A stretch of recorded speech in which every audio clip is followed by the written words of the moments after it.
A few years ago, back in May of 2023, we talked with food expert and local master gardener Gail Pothour about growing the top 10 most favored vegetables as determined by a poll that was held nationally. And those top 10 vegetables to grow in the United States were, as you might imagine, number one was tomatoes, followed by cucumbers, sweet peppers, beans, carrots, summer squash, onions, hot peppers, lettuce, and peas. So I thought for this episode, talking about cool season vegetables, we would talk about the three that we mentioned in those two podcasts back in the Garden Basics with Farmer Fred, episodes 263 and 264. And you can find those, by the way, at gardenbasics.net, as well as at any of your podcast aggregators. It's still around. But I thought we would concentrate for this talking about the cool season vegetables, carrots, lettuce, peas, and with a special mention, beets. So those are things that you could be starting now in August. Now, we recorded those two episodes in the spring, so if you hear about references to increasing heat or some crops that are starting to dwindle, well, that was because it was in mid to late spring when we recorded it. But there are a lot, even though it's hot now, it's the time to get started on cool season vegetables. And those include those that can be grown in USDA Zones 9, 8, and with a little protection, 7 and 6, if you've got cold frame, or even better, a greenhouse, in which case, heck, you could grow wherever you live during the winter time, as long as you give it just a little bit of heat, not too much. So here's Gail and I talking about carrots, lettuce, and peas. Cool season vegetables that you can be growing in your own yard starting now.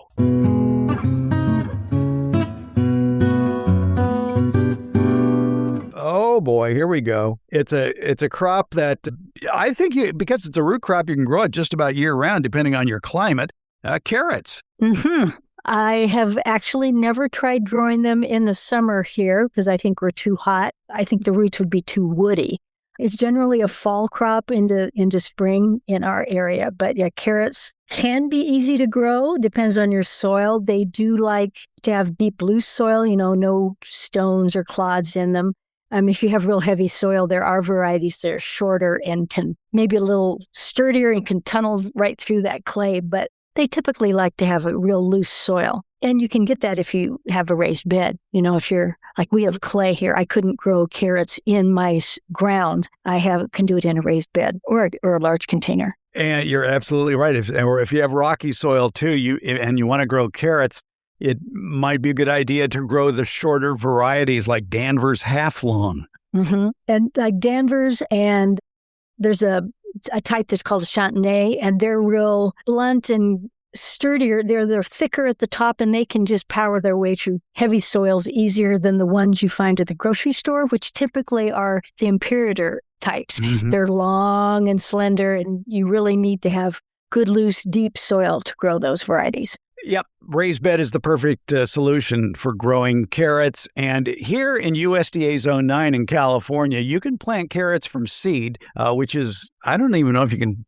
Have you ever seen carrots at a nursery as a transplant? I have, actually. I have recently, and I was astonished because I don't know how you would transplant a carrot without getting that root to be disturbed. It could twist or it could bend, and that's what you're harvesting. And so you want good straight roots. So I don't know how you would do that.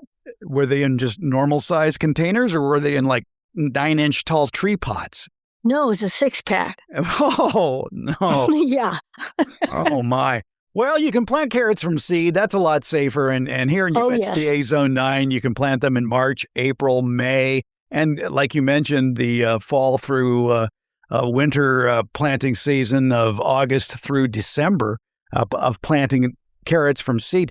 Debbie Flower once gave us a very good tip for planting carrot seeds. Because they're so small, they're very difficult to put them in place 1 inch apart. They tend to, because they're so small, there's a clump of them, and you need to get that thinned out so that they stand, 2 or 3 inches apart, ideally. And one of her students came up with it, and they used moist chopsticks. They dipped the chopstick in water and then dipped it in a bowl of carrot seed, And then we're very carefully shoving the carrot seeds off the chopstick into place in the garden a couple of inches apart.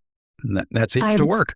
I haven't heard of that. I'll have to give that a try because, carrots, the seeds are so tiny that it's almost impossible to spread them out at their ultimate thinned destination. But wow, okay, I'll have to try that. They do take a long time to germinate, I have found. I mean, it could take several weeks, even 3 or 4 weeks. So you got to keep them pretty moist. And we, at the Horticulture Center, what we typically do is put a piece of Agribon row cover over it. You could use burlap or whatever, and then soak that. And that would keep the soil moist until they start to come up. But they have a long germination period. Another tip to help thwart that waiting period, or at least let you know that, I've planted there, I better not disturb that soil. Debbie Flower gave us this tip, is to plant radishes nearby the carrot seeds, because radishes germinate so quickly, it will let you know that there are carrots also waiting to come up in that spot. Mm-hmm. So don't go digging around there. That's right. Yeah, that's a good tip to do. And radishes germinate so quickly, and you'll have them harvested before the carrots are even ready to thin much. So yeah, that's a good tip. All right. We can't finish yet, though, because I got to tell you the tip for growing cilantro in the summertime. Oh, yes. All right. This tip came from Renee Shepard of Renee's Garden Seeds. And I was discussing this with her once, and her supplier of cilantro seeds, who does it in the Bay Area, told her that when he wants a crop of cilantro in the summertime, what he does is he grows it as microgreens. In a shady area, he will just every couple of weeks scatter seeds across a flat in some good potting soil or seed starting mix and let them grow 1 to 2 inches tall. And then harvest those microgreens, those cilantro microgreens, and use it just like regular cilantro. And I grow microgreens all the time. It never occurred to me to do cilantro. And he does them outside. Yeah. Okay. All right, because they don't have time to bolt. That's true. Yeah. I'm going to give that a try. Yes, thank you. All right, now we come to number 9 on the list of the 10 most popular garden vegetables, and it's a cool season crop in California. If you live in a very mild climate or the Bay Area of California, you can certainly grow all the lettuce varieties you want. Lettuce, and I can see why people grow lettuce, and I hope that you try something different than iceberg. Iceberg, to me, is the most nutritionless, tasteless lettuce that has fallen into mass marketing, because there's a lot of leaf lettuce varieties that are so much tastier and also can withstand heat better than iceberg. Yeah, I was going to say iceberg doesn't do that well in the Sacramento area. We're too hot. And so we generally recommend to try a loose leaf or a romaine or one of the butterhead types. But if you have to have an iceberg, pick that up at the store. Don't try growing it. It won't do that well here. Yeah, it's a waste of space, as a matter of fact. Now, I have been on a lifelong gardener search for a lettuce variety, a loose leaf lettuce variety that can take the heat. Some are better than others as far as getting maybe through July, but it seems like when July turns into August, they all start bolting. Right. And actually, several years ago, we did an experiment 2 years in a row at the Horticulture Center, because we get this question a lot. Why can't I grow lettuce in the summer? So we thought, okay, let's find some varieties, grow them through the heat of summer and see how they do. First off, you need to start with some varieties that are heat resistant, like Jericho. That was bred in Israel, so it's a little more heat resistant. And we tried, half dozen or so different varieties. We monitored when we planted them, how many weeks it was before they started bolting. Some did better than others. Some did pretty well. But what we found is you need to mulch heavily to keep the moisture in, keep them well watered, provide shade during their entire lifespan in the summer, and then be prepared as soon as one starts to bolt, take it out, and then replant with another transplant. So kind of a succession planting.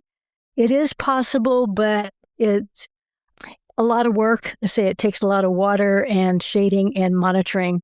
Not sure if it's worth it. Or grow it in the shade if you have a shady location. But often it's not just the sunlight, it's the heat. And even in the shade in Sacramento, we can be fairly warm in the summertime. So it's a tough thing to do. The closest green I've found that can be grown year-round, and especially if you do it in the shade, it does okay here, and that's Swiss chard. Right. Yeah, that can be grown year-round. I have done it in an area of my yard where it got some afternoon shade in the summertime, and it was able to, to over summer. But yeah, any of the other leafy greens are going to be a little tough. One of my favorites, absolute favorite lettuce is called pomegranate crunch. It's a red romaine, and it is very good. I get it as pelleted seeds, which makes it a little bit easier to germinate. Lettuce can have a difficult time germinating. Lettuce does need light in order to germinate, so don't plant the seed too deeply. Pelleted seeds don't have that problem, but I think if sometimes people have difficulty getting lettuce to germinate because maybe they buried it too far. It needs light. It's one of the few vegetables that needs light to germinate. And I believe it's one of those seeds that will not germinate in heat, period. Right. If you tried sowing lettuce seed in the summer, maybe for a fall crop, if your soil temperature is too warm, the lettuce seed can go dormant. So if you're also starting it indoors, whereas I use a heating mat to get a lot of my seeds to germinate, you don't use a heating mat for lettuce because the soil will be too warm and lettuce seeds will go dormant in heat. Some of the varieties that have been recommended as heat-tolerant lettuces that I've grown over the years, and they're barely heat-tolerant, are black-seeded Simpson and deer tongue. They're pretty good, but like I said, they do eventually bolt.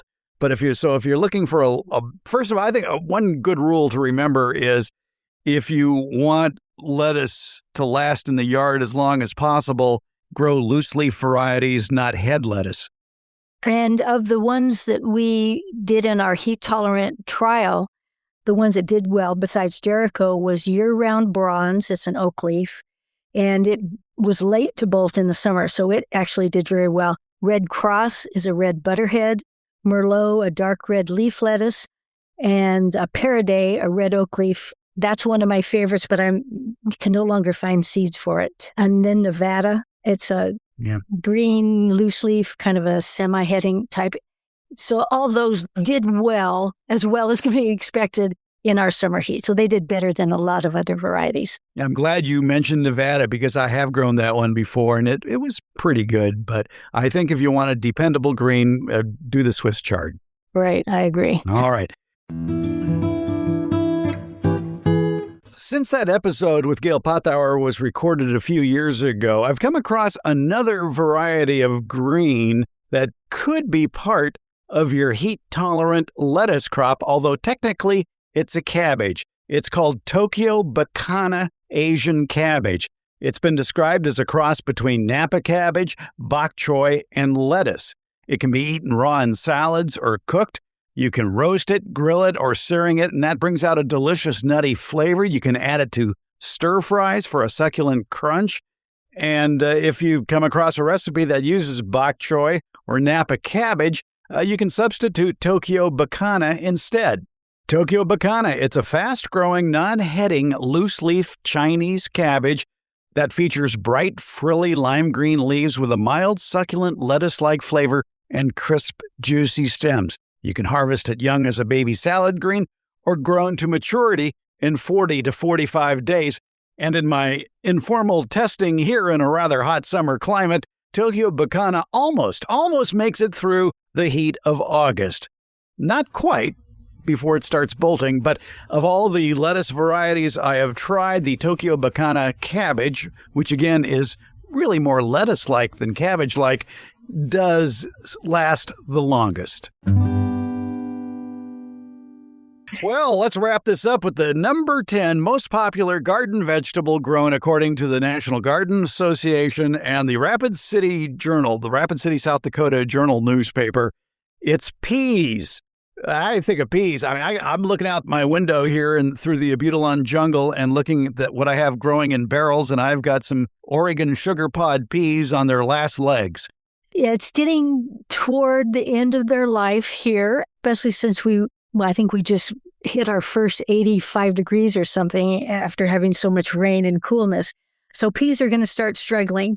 I don't grow a lot of peas at home, but we grow them at the horticulture center. And there's a new one that we're growing. It's an All-America Selection winner called Snack Hero.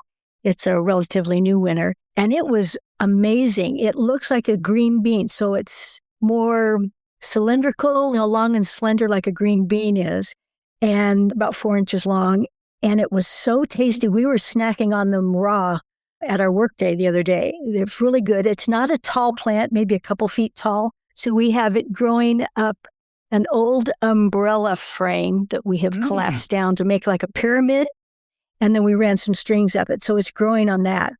But it was an exceptional variety, very tasty, not woody or stringy at all. So really sweet, called Snack Hero. When did you plant that? We know they planted them when I was out of town. So it's probably in October, maybe. Okay, so there was a cool season pea. Right. Yeah, and then we have another variety of snap pea growing up an umbrella frame that we've opened up and then run strings. You can run strings up or some kind of a mesh for them to grow up. So a lot of peas are vining type, and so they need some kind of support. So that's one way to use up your old umbrella that the canvas is torn, grow them up an umbrella frame. All right, so there you go. The 10 most popular garden vegetables, from tomatoes to cucumbers, sweet peppers, beans, carrots, summer squash, onions, hot peppers, lettuce, and peas. By the way, with peas, do you soak the seeds before you plant them? I don't know if we soak them or not since I wasn't here. You can. That's a good way to get them to germinate, is soak them overnight. I've heard. I don't know if it need to be soaked that long. Usually 6 hours or so is plenty in lukewarm water. Yeah, I would think so. Yeah. Now, you had mentioned before we started that you were disappointed that melons didn't make the top 10 list. I'm disappointed beets didn't make the top 10 list. Yeah, I'm surprised at that as well. I thought beets would be on, and well, it depends on the list. I've seen several top 10 lists, and I've had potatoes on them, different things. So it just depends on which list you're looking at. But if I had to pick between only two things to grow, it'd be tomatoes and melons, I think. Okay.